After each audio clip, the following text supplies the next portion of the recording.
1857માં ભારતે બ્રિટિશ શાસન સામે આઝાદી માટેનો પહેલો મોટો સંગ્રામ જોયો. પણ આ બધું શરૂ કેવી રીતે થયું? નવાઈ લાગશે, પણ માત્ર એક કારતૂસથી. વાત હતી નવી આવેલી એનફિલ્ડ રાઇફલની, જે ભારતીય સિપાહીઓને આપવામાં આવી હતી. અને અફવા એવી ફેલાઈ કે એના પર ગાય અને ડુક્કરની ચરબી લગાવેલી હતી.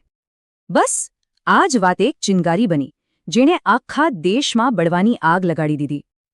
પણ આ તો ખાલી ચિનગારી હતી. અસંતોષ તો ઘણા સમયથી વધી રહ્યો હતો, ખાસ કરીને રાજકીય કારણોસર.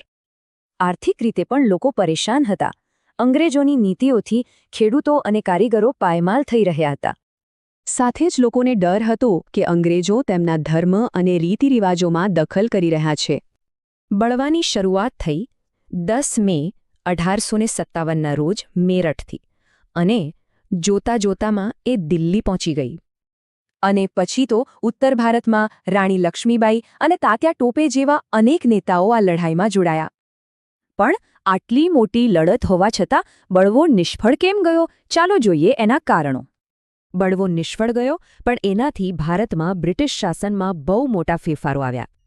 સૌથી મોટો ફેરફાર હતો ઈસ્ટ ઇન્ડિયા કંપનીના શાસનનો અંત. હવે ભારત પર સીધું જ બ્રિટિશ તાજ એટલે કે રાણી વિક્ટોરિયાનું શાસન શરૂ થયું. તો શું આ બળવો સાવ નિષ્ફળ હતો? ના, એનું ઐતિહાસિક મહત્વ ઘણું મોટું છે. આ સંગ્રામે ભવિષ્યના સ્વતંત્રતા સેનાનીઓને પ્રેરણા આપી અને લોકોમાં એકતાની ભાવના જગાવી. તો સવાલ એ છે કે શું આ બળવો એક નિષ્ફળતા હતી કે આવનારી જીતનો મજબૂત પાયો?